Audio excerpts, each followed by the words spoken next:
দাও, কোথায় না, কুফার সীমান্তে যেতে দাও। কোথায় যেতে দাও? প্রথম প্রস্তাব হচ্ছে আমাকে কুফায় যেতে দাও। তারা বলল না, কুফায় যেতে দেওয়া যাবে না। 2 নাম্বার প্রস্তাব করলো, কুফায় যেহেতু যেতে আমাকে দিব না, তাহলে আমাকে এজিদের সাথে সরাসরি কথা বলার ব্যবস্থা করে দাও। আমি যুদ্ধ চাই না। আমি কি চাই না?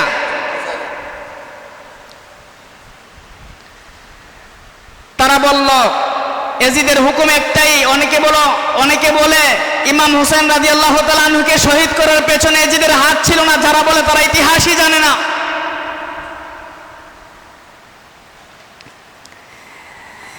ইমাম হুসেন যখন বলল তাহলে আমাকে এজিদের সাথে আলোচনা করার পরিবেশ তৈরি করে দাও, বসার সুযোগ করে দাও, আমি এজিদের সাথে বসে কথা বলতে চাই।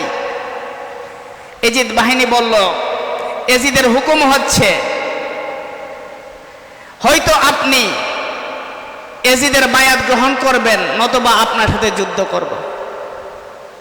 আর তারা বলে এজিদ নাকি সরাসরি জড়িত ছিল না।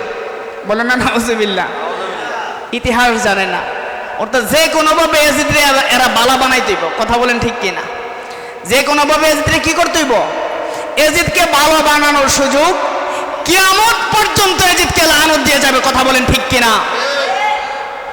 আর কিয়ামত পর্যন্ত ইমাম হুসাইনের আলোচনা চলতেই থাকবে, ইমাম হুসাইনের মাহফিল চলতেই থাকবে।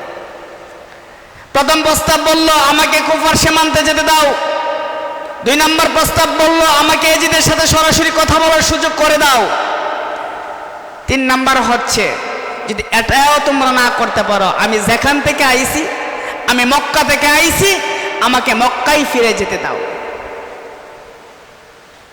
এই 3টা প্রস্তাব কি খারাপ করছে না ভালো করছে?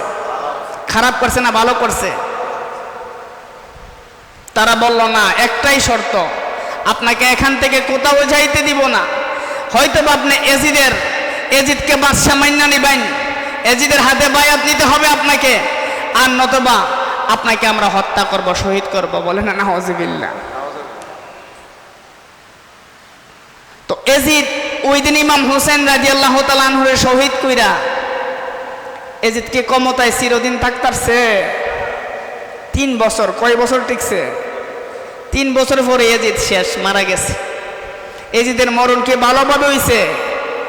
এজিদে মদ পান করতে করতে নেশাগ্রস্ত অবস্থায় তার মরণ হয়েছে। বলে না, নাউজুবিল্লাহ। এজিদরে ভালো বানা। যে নিজে মদ খাওয়ারে জায়েজ মনে করতো, হারামকে হালাল মনে করা, হারামকে হালাল মনে করা কুফরি। যে মদ হারাম, সে একজন শাসক হয়ে মদ খাওয়া নিজে খাইতো, তাহলে এটা হালাল মনে করিত খাইতো। কথা বলেন ঠিক কিনা? যে হালাল হারাম মনে করে, এরা কি বলে শরীয়তের ভাষায়, যে কুফরি করার, যে কুফরি বলে সেই তো কাফের। এই যে কাফের বললে অনেকের গায়ে আবার লেগে থাকা। শুধু একটা নয়, এরকম একাধিক প্রমাণ আছে এজিদ যে নষ্ট ছিল। কথা বলেন ঠিক কিনা?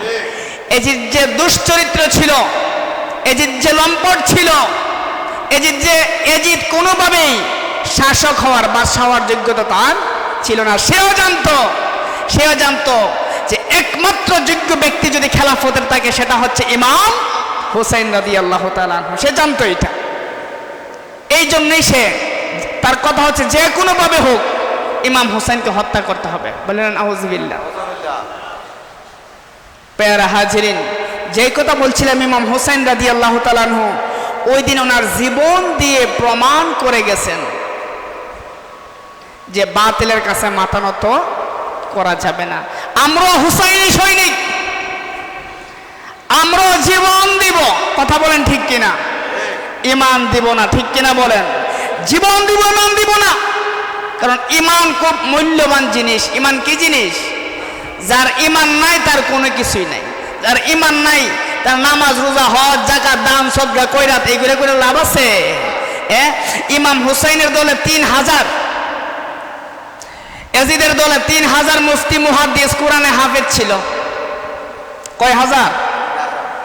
মুফতি মুহাদ্দিস কোরআনে হাফেজ এজিদের সাথে ছিল। কার সাথে? এদিকে জান্নাতে যাইব, জান্নাতে যাইব। মুফতি ছিল, এটা কি জান্নাতে যাইব? কোরআন হাফেজ ছিল, এটা কি জান্নাতে যাইবো?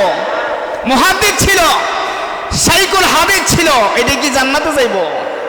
হ্যাঁ, এটি তো এত কিছু জানার পরও এজিদকে সাপোর্ট করেছিল, এজিদের সাথে ছিল। তাই যারা এজিদের সাথে ছিল নিঃসন্দেহে ইডিও জাহান্নামে, বলেন না নাউজুবিল্লাহ। আল্লাহ রাব্বুল আলামিন আমাদেরকে হুসাইনি মুসলমান হিসেবে কবুল করুক, সকলে বলুন আমিন। এবং আমাদের প্রত্যেকের অন্তরে যেন ইমাম হোসেনের ইশক মহব্বত পয়দা করে দেয়, পাক পাঞ্জাতনের মহব্বত যেন আমাদের অন্তরে পয়দা করে দেয়, সকলে বলুন আমিন। আসুন দাঁড়ায় আমরা নবীজিকে একটু সালাম জানাই। ইয়া নবী সালাম, ইয়া রাসূল সালাম, ইয়া হাবিব সালাম,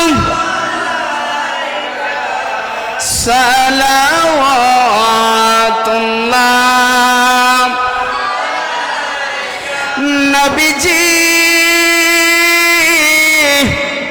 ওগো দয়াল নবীজি,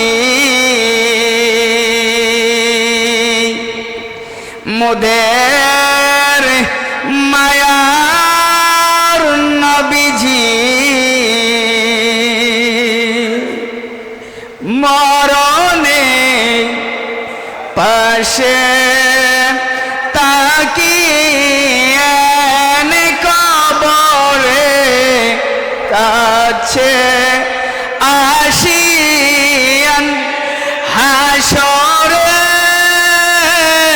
আপনি তরান হাউজে কাউসার।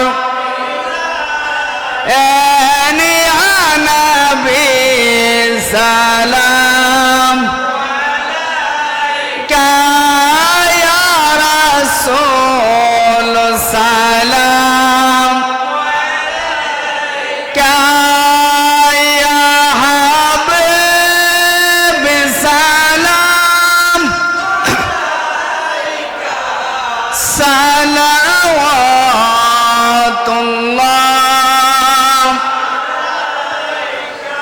সৈয়দি মুর্শিদি কেবলা কাওয়া আব্দুল আজিজ, সৈয়দি মুর্শিদি কেবলা কাওয়া আব্দুল আজিজ, উনকি শান বেলায়ত पे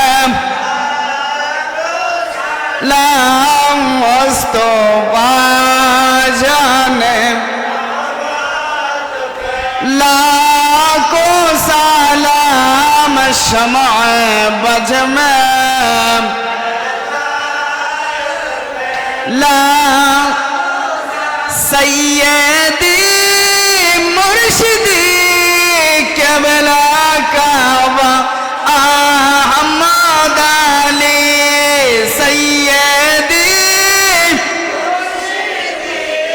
केबला कावा अहमद अली, उनकी शान आज़मत पे ला मुस्तफा जाने लाखों सलाम शमा बज में ला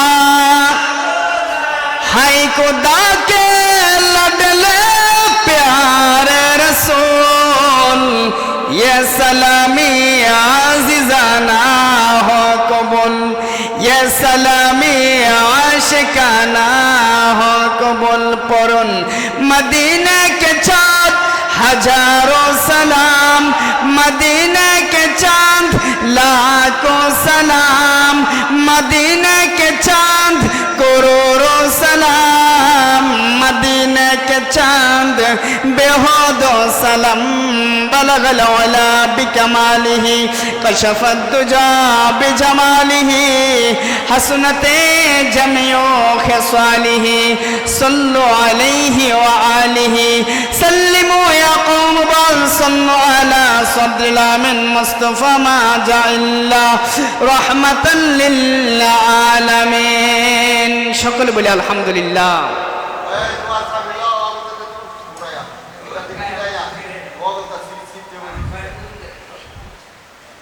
সম্মানিত উপস্থিতি, মাগরিব নামাজ থেকে এখন পর্যন্ত ধারাবাহিকভাবে আলোচনা হয়েছে, কথা বলেন ঠিক কিনা? আমরা যারা এখানে উপস্থিত হয়েছি সবাই তরিকতপন্থী লোক, ঠিক কিনা? কেউ আমার কাছে আপনারা বায়াত, কেউ আমার আব্বার কাছে বায়াত। আমাদের প্রত্যেকের 5 ওয়াক্ত নামাজ পড়ার দরকার আছে কি নাই? আছে কি নাই? বায়াত যারা হয়েছেন 5 ওয়াক্ত নামাজ পড়তে হবে। নামাজ ব্যতীত তরিকত হয় না, ঠিক কিনা বলেন? নামাজ ব্যতীত মারিফত হয় না। যারা বলে যে আমার নামাজ লাগে না, আমি তরিকত করে মারিফত করে, বুঝতে হবে এটা 1 নাম্বারের বন্ড, কথা বলেন ঠিক কিনা? অনেকে বলে যে বাজান সবক দিন না, সবক দিন না। তরিকতের সবক অবশ্যই দিব, আমার কাছ থেকে নিলে তো আমি খুশি। তরিকার সবক আদায় করলে তো সবচেয়ে বেশি খুশি আমি। কিন্তু সবক নেওয়ার আগে অবশ্যই 5 ওয়াক্ত নামাজ কি করতে হবে? পড়তে হবে। এখন 5 ওয়াক্ত নামাজ নেবে না, সবক দিয়ে তারা কিতা করুন? নামাজই পড়ে না, তারা সবক দিয়ে কি করবেন? প্রত্যেক দিন ফজরের পরে আমাদের তরিকতে দুরূদ হচ্ছে 100 বার। কতবার? 100 বার। আল্লাহুম্মা সাল্লি আলা সাইয়্যিদিনা মুহাম্মাদি ওয়াসিলাতি ইলাইকা ওয়া আলিহি ওয়া সাল্লিম। কতবার পড়েননি আপনারা? পড়তে হবে। যত বেশি দুরূদ পড়বেন তত আমার নবীর সাথে সম্পর্ক তৈরি হবে। যত বেশি দুরূদ পড়বেন